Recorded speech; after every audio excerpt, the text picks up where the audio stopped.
Bismillahirrahmanirrahim.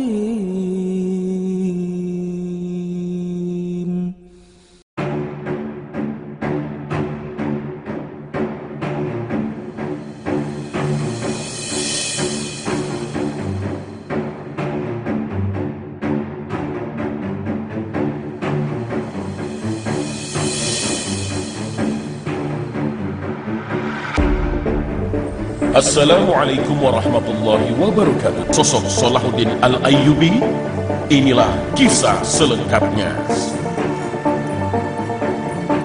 Ini adalah tokoh besar dalam Islam yang ternyata masih menyisakan rasa gentar itu di kalangan masyarakat Eropa, karena sebenarnya seorang Salahuddin Al-Ayyubi walau sudah berlalu 9 abad lamanya, tetapi dia masih menyisakan sebuah kenangan yang panjang bagi masyarakat Eropa saat ini, yaitu ketika ada disebutkan tentang jenderal Prancis namanya Henry Gouraud, itu ketika sampai di makamnya Salahuddin Al-Ayyubi rahimahullah ta'ala, maka dia bahkan sempat disebutkan menendang nisan kuburannya Salahuddin Al-Ayyubi. Kemudian dia berkata bahwa Salahuddin, kami sudah datang kembali. Tahun 583 Hijriah, pasukan muslimin yang dipimpin oleh Salahuddin Al-Ayyubi bergerak menuju Yerusalem, bertekad merebut dan membebaskan Yerusalem dari tangan pasukan Salib. Namun Salahuddin dan pasukannya harus menghadapi pasukan Salib di wilayah Hattin. Perang ini dikenal Perang Hattin atau Hittin. Dalam perang ini pasukan muslimin berkekuatan sekitar 30.000 orang berhasil menghancurkan sebagian besar pasukan kesatria Salib yang berasal dari Yerusalem, Tripoli, Antioquia, pasukan kapal dagang Italia, serta pasukan bayaran lainnya.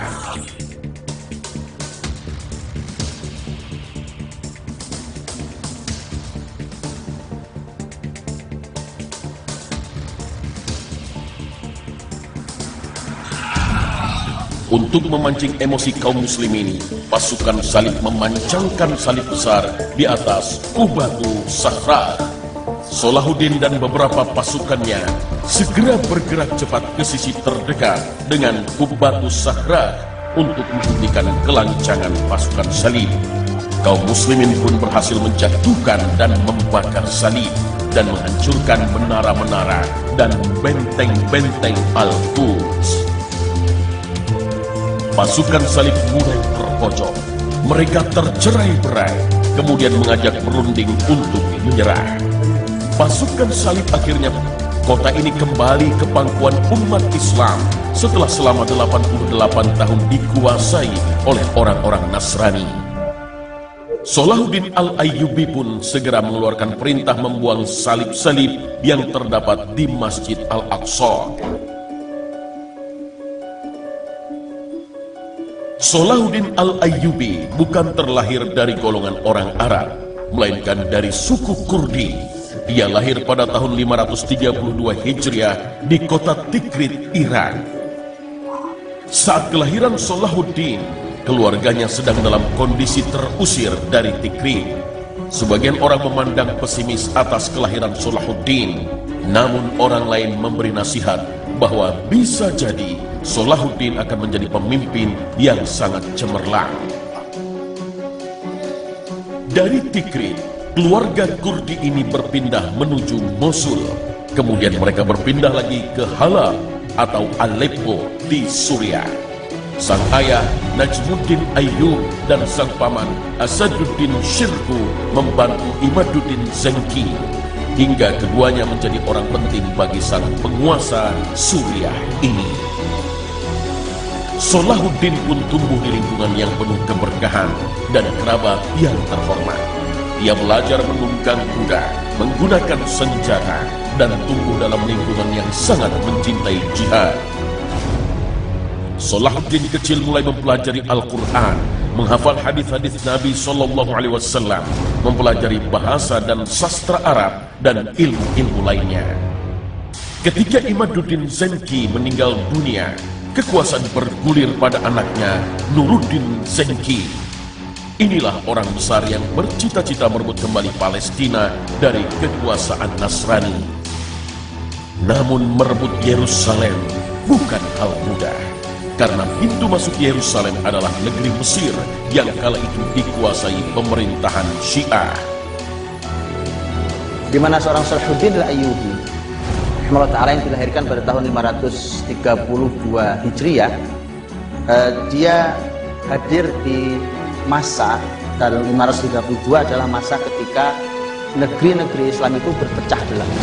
Wilayah-wilayah Islam itu walaupun ada satu kekhilafahan besar saat itu yang ibu kotanya Baghdad, yaitu di dinasti Bani Abbas ya, itu tapi ternyata negeri-negeri itu sebenarnya masing-masing mereka menjadi raja-raja kecil.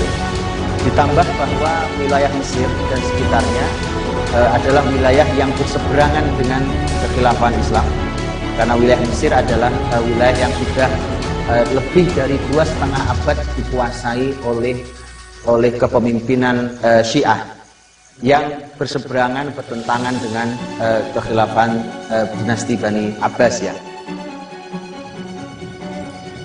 Namun pertolongan Allah Subhanahu wa Ta'ala muncul dari arah yang tidak disangka.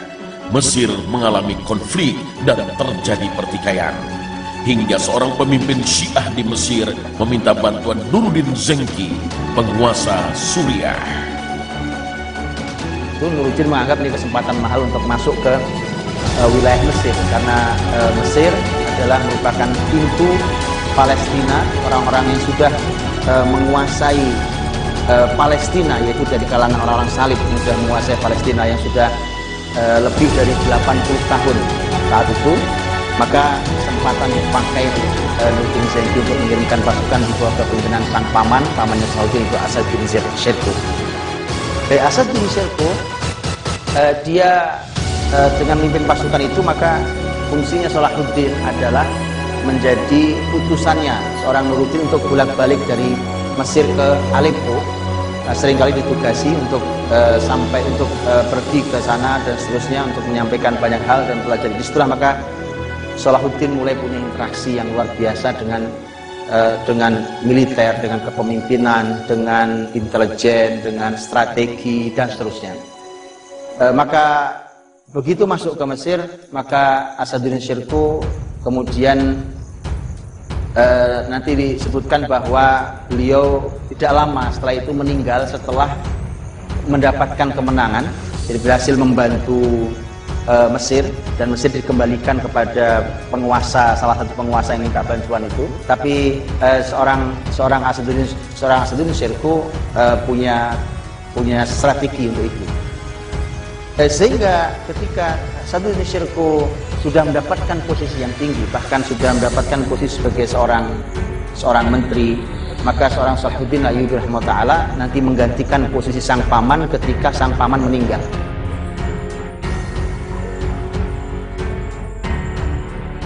Sebagai pemimpin legiun pasukan asing di Mesir, Salahuddin tak mudah mendapat dukungan, apalagi kaum muslimin Mesir dalam posisi yang serendah-rendahnya.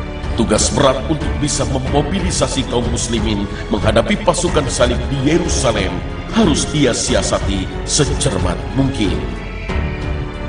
Salahuddin ketika masuk ke sana menjumpai masalah begitu banyak, dan sebenarnya disinilah kewajaran bahwa sesungguhnya muslimin tidak kehilangan kebesarannya kecuali karena muslimin sendiri yang memang lemah, muslimin sendiri yang memang tidak layak untuk mendapatkan kebesarannya, bukan karena musuhnya. Karena sebenarnya Mesir adalah wilayah yang lemah sekali, bahkan sampai ada ungkapan saat itu, ini adalah negeri tanpa laki-laki. Artinya sebuah ungkapan bahwa sebegitunya lemah Mesir saat itu, dan terjadi pertikaian di antara pemimpinnya. Tapi memang yang menarik adalah kekokohan masyarakat Mesir, karena masyarakat Mesir itu disebutkan, ada pembahasan di sejarah bahwa apakah masyarakat Mesir terpengaruh oleh ajaran Syiah sampai mendarah daging akidah Syiah di masyarakat Mesir atau tidak, atau dia sebenarnya pemikiran Syiah hanya ada di level para pemimpin mereka. Karena terbukti nanti ternyata Salahuddin dengan sangat mudahnya untuk mengembalikan mereka di dalam kepada akidah yang benar, dan kemudian menjadi fondasi yang kuat untuk memasuki wilayah Palestina. Salahuddin Al-Ayyubi melakukan berbagai gerakan yang visioner untuk memperbaiki Mesir sebagai pintu utama menuju Yerusalem. Sebab jika pintu utama ini tidak diperbaiki, mustahil kemenangan akan diraih. Salahuddin Al-Ayyubi menanamkan dua pondasi dasar yang amat kuat di masyarakat Mesir yang dipimpinnya. Yang pertama adalah membangun iman dan akidah yang benar. Hal ini penting bukan hanya untuk Mesir, tapi juga Syam hingga Iran. Untuk membersihkan akidah kaum muslimin, beliau mendirikan madrasah-madrasah serta menyemarakkan dakwah. Yang kedua adalah mewujudkan persatuan di antara wilayah-wilayah itu. Hal ini adalah pelajaran berharga hingga saat ini, bahwa jika ingin Islam meraih kemenangan, kaum muslimin dimanapun harus bersatu. Allah berfirman, "Dan berpegang teguhlah kamu semuanya pada tali agama Allah seraya dengan berjamaah, dan janganlah kamu bercerai-berai. Dan ingatlah nikmat Allah kepadamu ketika kamu dahulu masa jahiliyah bermusuhan. Lalu Allah mempersatukan hatimu, sehingga dengan karunia-Nya kamu menjadi bersaudara. Sedangkan ketika itu kamu berada di tepi jurang neraka. Lalu Allah menyelamatkan kamu dari sana. Demikianlah Allah menerangkan ayat-ayat-Nya kepadamu, agar kamu mendapat petunjuk." Al-Quran Surah Ali Imran ayat 103. Salahuddin Al-Ayyubi menanamkan persatuan dan kesatuan umat, serta membangkitkan kesadaran mereka untuk menghadapi pasukan salib. Salahuddin mulai menyatukan wilayah per wilayah di negeri Syam, karena saat itu ada raja-raja kecil di negeri-negeri itu. Satu persatu dia menggunakan berbagai macam strategi untuk menghubungi sana-sini, dan juga ada pelajaran sangat mahal tentang tema iman. Kalau itu adalah persatuan, adalah tema iman. Salahuddin menjadikan sholat subuh sebagai ukuran. Salahuddin bolak-balik Mesir, Suria, Mesir, Suria. Ketika di Suria, kita tahu ada masjid paling besar saat itu, yaitu masjid peninggalan dinasti Bani Umayyah, Al-Jami' Al-Umawi, masjid besar. Dan disitulah Salahuddin mengukur tentang sholat subuh masyarakat muslim, apakah sudah seramai mereka melaksanakan sholat Jumat. Dan itu menjadikan tolak. Ketika masih sepi, kata Salahuddin belum bisa kita bicara tentang jihad. Kalaupun bicara jihad, kita juga paling hanya akan kalah dari musuh. Sebuah hikmah yang terkandung dalam peristiwa ini adalah bahwa jika bicara tentang iman, ukurannya adalah dengan seberapa banyak masjid diisi oleh saudara-saudara muslim kita ketika sholat subuh. Allah Subhanahu wa Ta'ala berfirman, "Dirikanlah sholat dari sesudah matahari tergelincir sampai gelap malam, dan dirikanlah pula sholat subuh. Sesungguhnya sholat subuh itu disaksikan oleh malaikat." Al-Quran Surah Al-Isra ayat 78. Untuk meraih kemenangan, Salahuddin Al-Ayyubi menerapkan langkah yang sangat rapi dan sistematis. Semua berjalan dalam damai tanpa pertumpahan darah, meski berada di tengah perang pemikiran antara Sunni dan Syiah. Maka sebenarnya ada PR serius sekali justru di pintu utama itu di Mesir. Salahuddin melakukan sebuah gerakan yang sangat cantik, sangat halus, bahkan tidak terjadi pertumpahan darah yang sampai karena kita bisa membayangkan pertarungan pemikiran antara Sunni Syiah. Kita bisa membayangkan bagaimana dia bisa terjadi pertarungan yang sangat besar, bahkan pertumpahan darah. Tapi Salahuddin mampu menyelesaikan dengan sangat baik. Caranya, Salahuddin Ayyubi posisinya adalah sebagai menteri penting saat itu, karena sudah disetujui karena jasa besarnya. Jadi pemimpin tertinggi namanya Al-Adid. Pemimpin Syiah ini sebenarnya sudah tidak menjadi pemimpin yang sesungguhnya, karena dia pemimpin lemah yang dibuat mainan oleh para menterinya. Tapi di antara menteri itu ada menteri yang luar biasa, itu Salahuddin Ayyubi. Maka Salahuddin menempel dengan sangat baik pemimpin itu, bahkan dilayani oleh Salahuddin. Jadi luar biasa cara menempelnya. Sampai kemudian itu yang dilakukan di level atas. Kemudian Salahuddin mendapatkan perintah dari pemimpin tertingginya, yaitu Nuruddin Zengi di Aleppo, agar segera mengumumkan bahwa Mesir sudah tunduk kembali kepada dinasti Bani Abbasiyah yang ada di Baghdad. Meski diperintahkan demikian, Salahuddin tidak serta-merta melaksanakannya. Beliau menghindari terjadinya pergolakan dalam masyarakat, karena dengan terjadinya pergolakan, persatuan di antara masyarakat yang mulai terbangun akan terancam.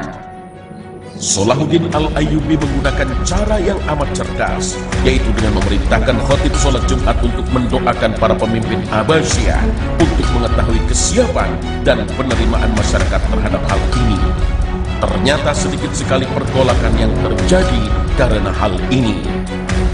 Kemudian, Salahuddin Al-Ayyubi mengumpulkan para ulama Sunni dari berbagai mazhab.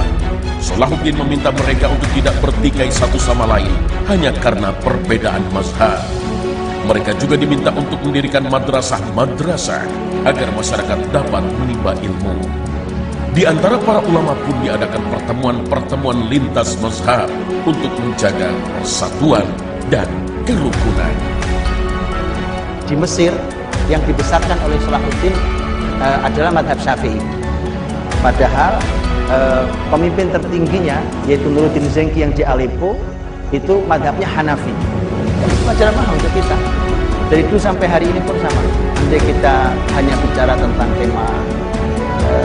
tema madhab, maka sangat mungkin terjadi pertikaian. Tapi madhab ini adalah kekayaan muslimin, hasanah yang luar biasa yang semestinya membawa persatuan. Dan inilah yang membuat pintu utama, yaitu Mesir, untuk masuk Palestina itu ternyata dia aman, kemudian bersatu, kembali ke pangkuan muslimin, masyarakatnya kembali kepada akidahnya yang benar, mereka bersatu, dan kemudian baru Salahuddin menggerakkan pasukan, dan 583 Hijriah terjadi perang besar namanya Perang Hittain, di mana disitulah kekalahan telak pasukan salib. Setelah yakin dengan kekuatan muslimin yang tak lagi tercerai-berai serta memiliki semangat jihad, akhirnya hari yang dinanti itu tiba. Penyerbuan untuk merebut Yerusalem dari pasukan salib. Penyerbuan ini menghasilkan kemenangan besar bagi umat Islam.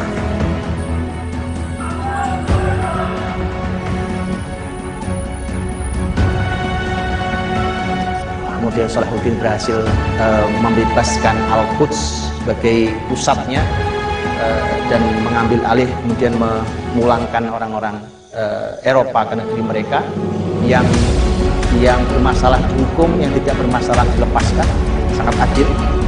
Dan kemudian menarik sekali ketika Allah Subhanahu wa Ta'ala ternyata mengambil Salahuddin tahun 589. Bayangkan, 583. Tugas utama Salahuddin membebaskan Palestina berhasil dia lakukan tahun 589. Artinya hanya 6 tahun setelahnya Salahuddin harus menghadap Allah Subhanahu wa Ta'ala. Seakan Salahuddin dihadirkan Allah hanya untuk bebaskan Palestina. Begitu selesai, kembalilah ya Tuhan nafsul mutmainnah, irji'i ila rabbiki radiyatan mardiyah. Wahai jiwa-jiwa yang tenang, kembali pada Allah. Sudah selesai tugasmu, fadkhuli fi ibadi wadkhuli jannati, masuklah bersama hamba-hambaku yang lain dan masuklah ke dalam surgaku. Di akhir hayatnya, Salahuddin Al-Ayyubi meninggal dengan kesederhanaan. Meski menjadi penguasa Mesir, Yerusalem, Suriah, dan Yaman, Salahuddin Al-Ayyubi diriwayatkan tak meninggalkan harta kekayaan sedikit pun. Pelajaran untuk kita semuanya, menyiapkan generasi yang luar biasa seperti Salahuddin, dan terbukti bahwa hari ini kehadiran seorang Salahuddin diperlukan. Salahuddin yang baru, tidak mesti orang Arab, karena pun Salahuddin bukan orang Arab. Kesempatan besar untuk kita semua. Semoga Allah memberkati kita semuanya, dan Assalamualaikum warahmatullahi wabarakatuh. Bagaimana pendapatmu? Silakan berikan tanggapan di kolom komentar di sebelah bawah. Tetap nantikan video selanjutnya. Aktifkan notifikasi dengan menekan ikon subscribe, ikon lonceng, dan ikon jempol. Terima kasih sudah menonton sampai akhir video ini. Semoga topik ini bermanfaat. Kami doakan semoga Anda sehat selalu. Oke, sampai jumpa lagi di video selanjutnya.